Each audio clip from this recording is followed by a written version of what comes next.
Media. This is Salam Media coming to you live from South Africa. The time is just gone 8:22 a.m. and it's time now to go across the United States of America. And we're joined by Gilbert Mercier, author of The Orwellian Empire and editor-in-chief of News Junkie Post. Now, we are talking about behavior policing. We're talking about rehearsal for a crackdown on dissent ahead of climate collapse.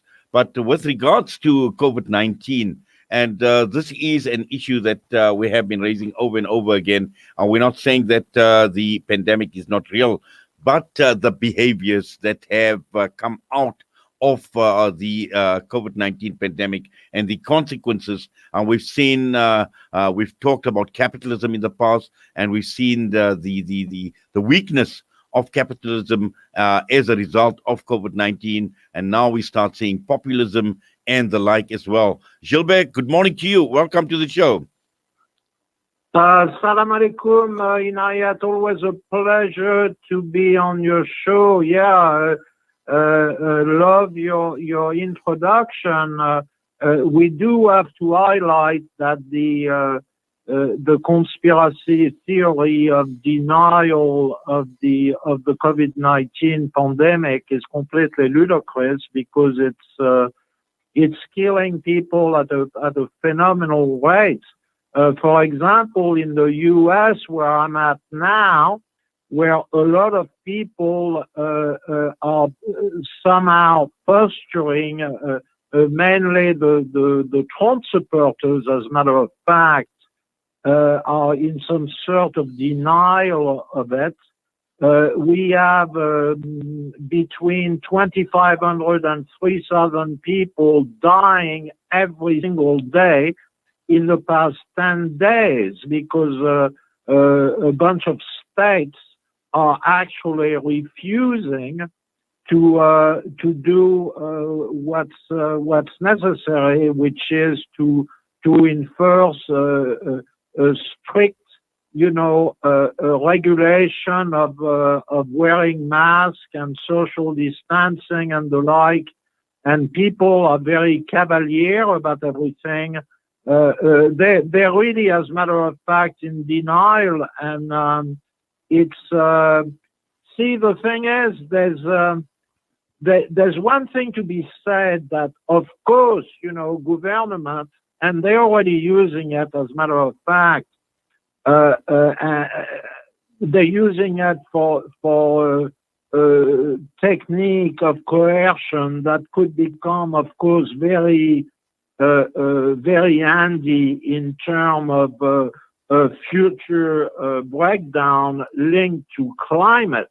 Because if we think that we are facing right now a global emergency, let's wait for a few years up until we have millions or even billions of refugees from climate change, from people leaving the coastal area from all over the world, or avoiding a drought and famine.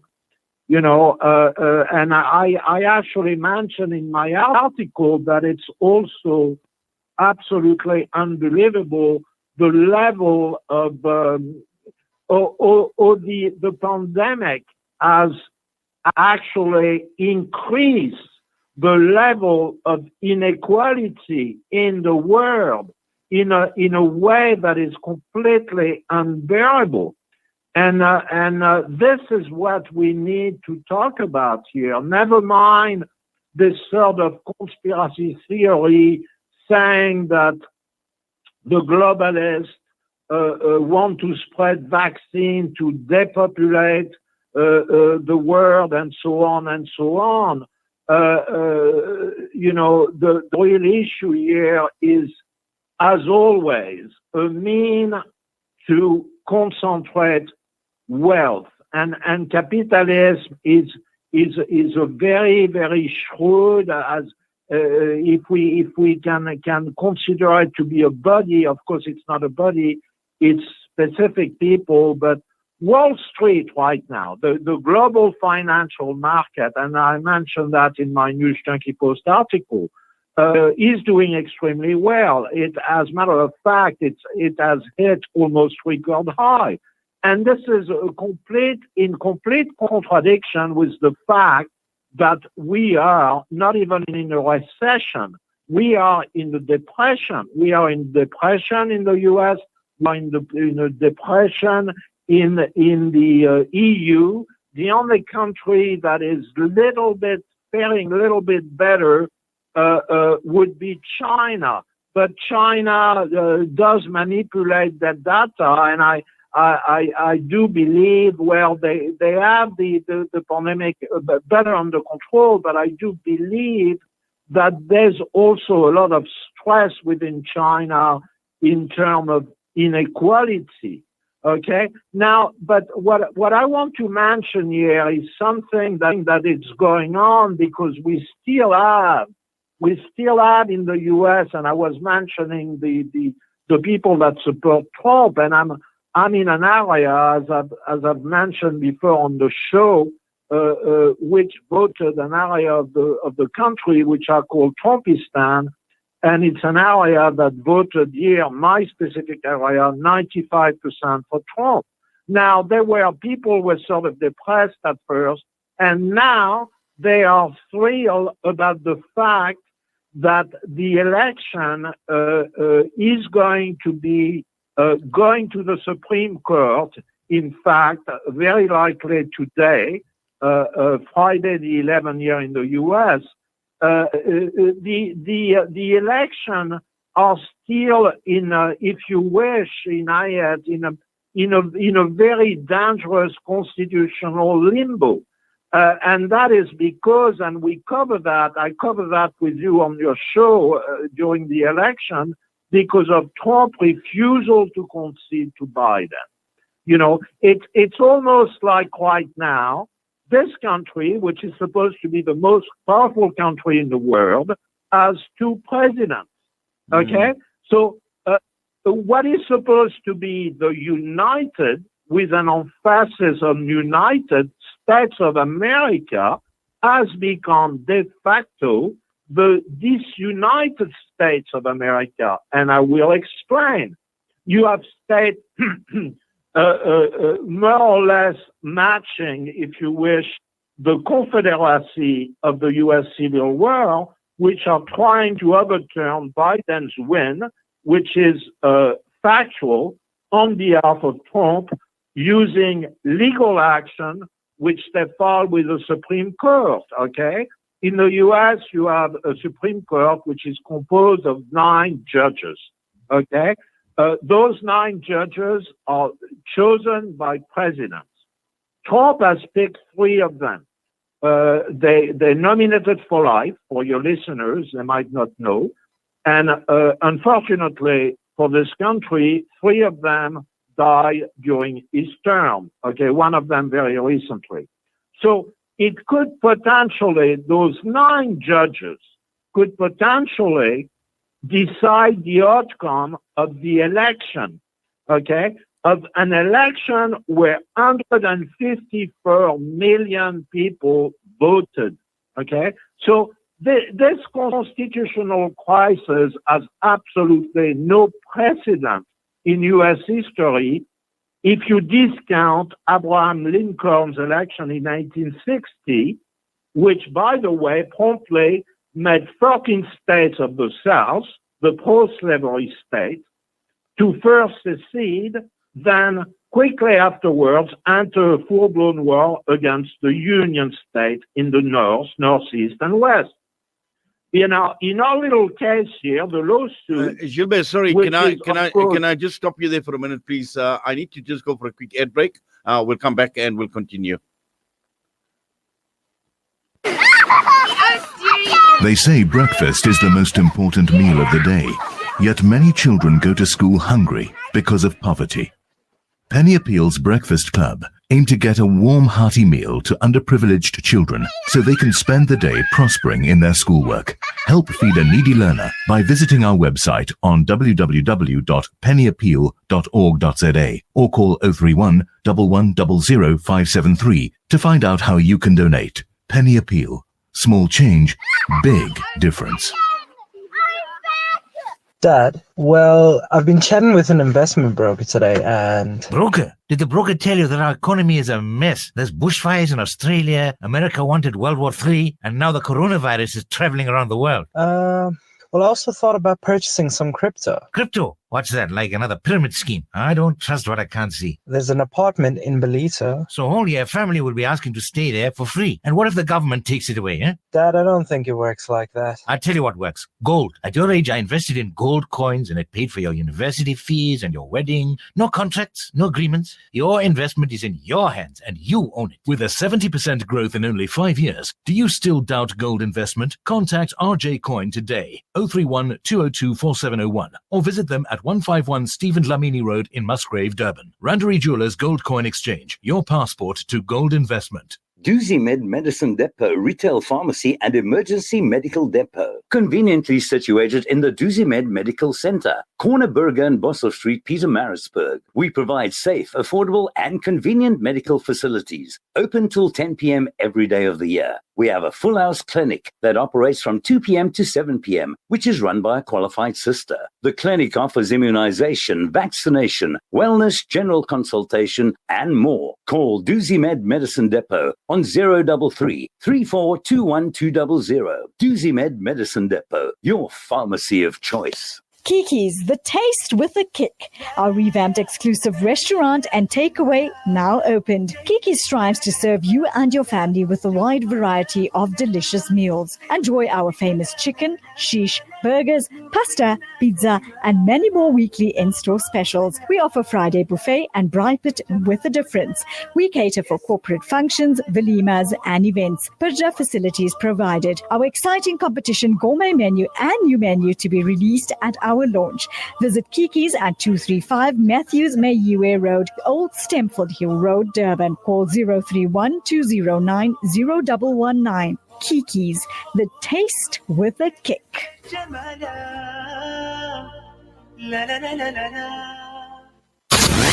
Connect and stay ahead with Salam Media.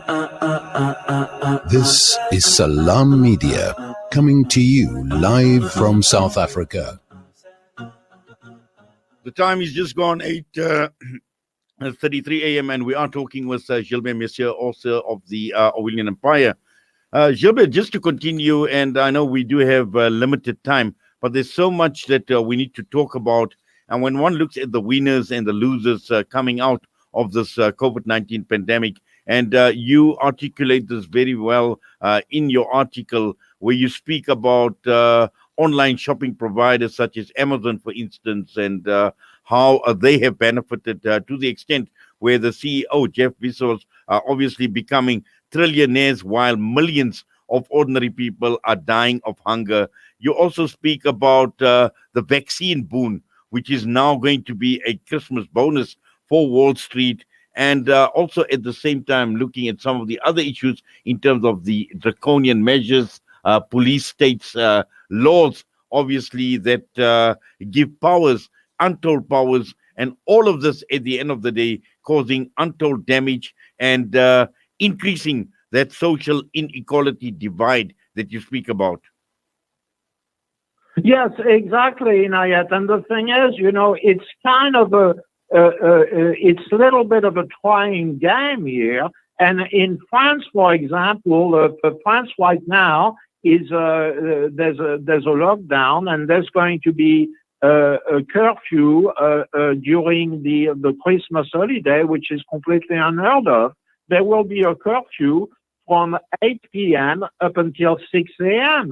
And but that said, French people have been in the street demonstrating against an incredible nasty law, which is called La Loi de Sécurité Globale, which gives police increased power, which let a drone,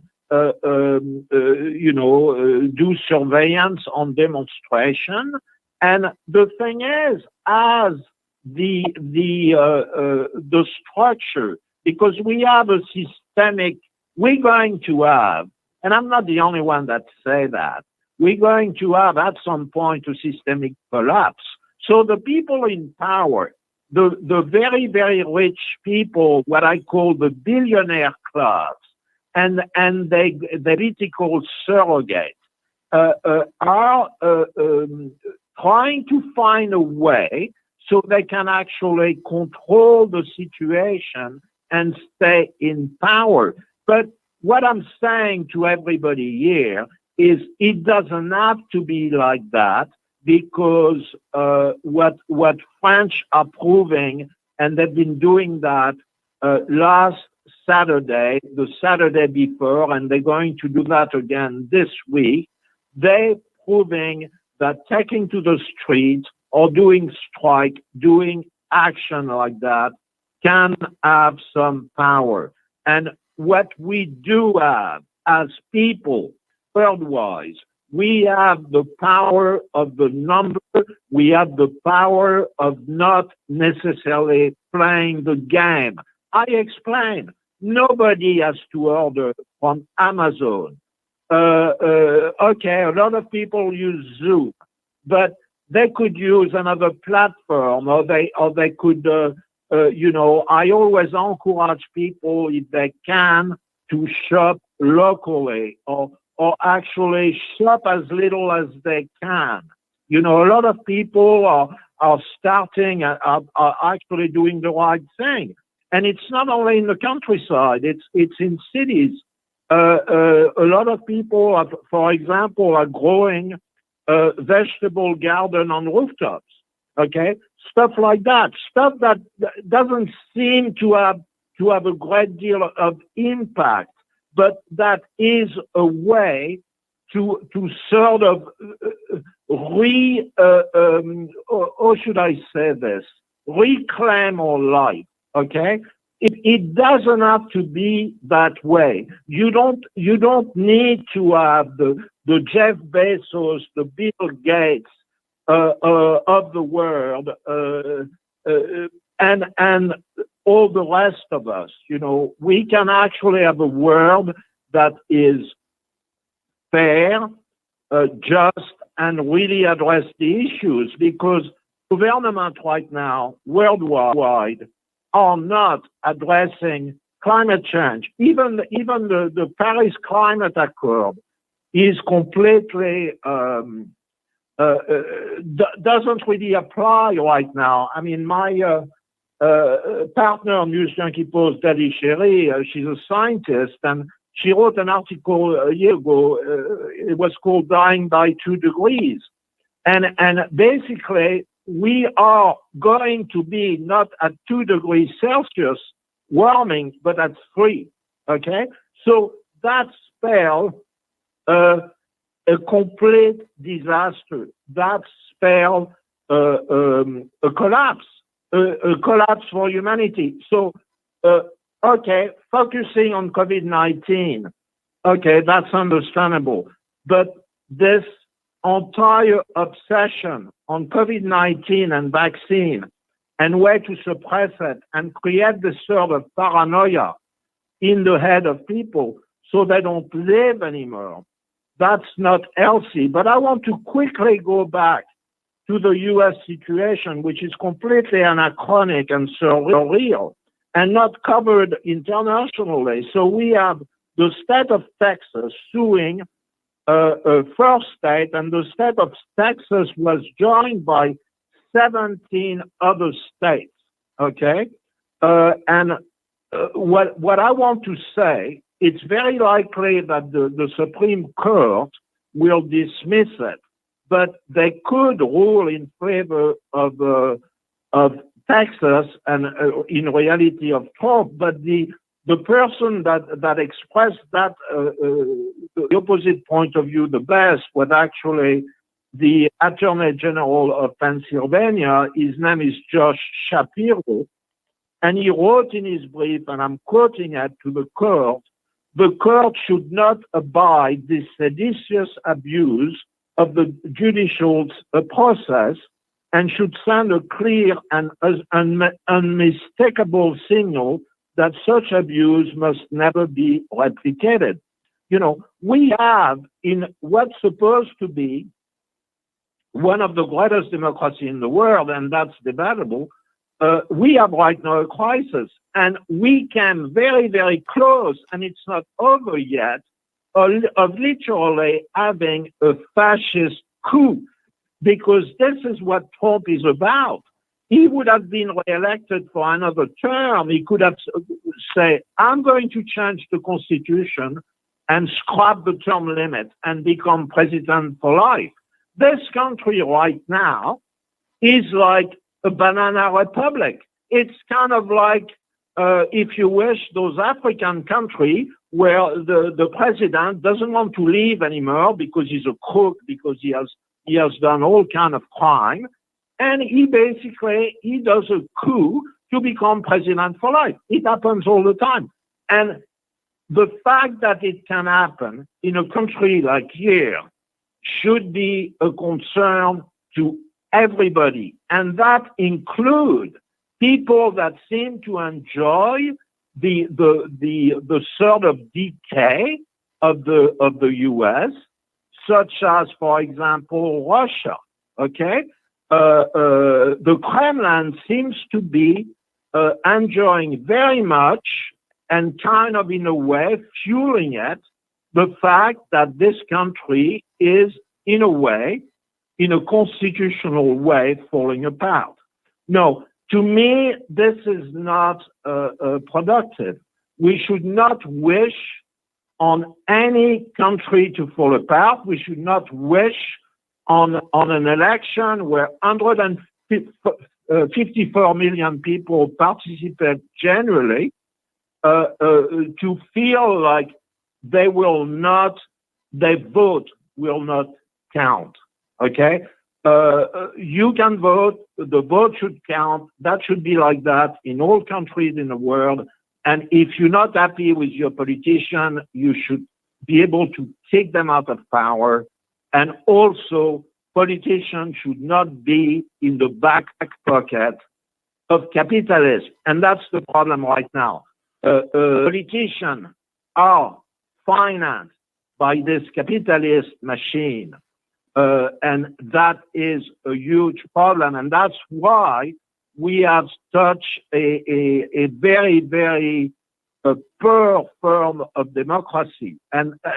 And hopefully, hopefully the change will come in a peaceful manner, but it might not happen in a peaceful manner. We should see. It's sort of right now a little bit in limbo, but people cannot fall. What I'm saying is, and this is what I hate about this conspiracy theory, this anti-vaxxer, they don't know exactly where they stand. Okay, they sort of refuse science.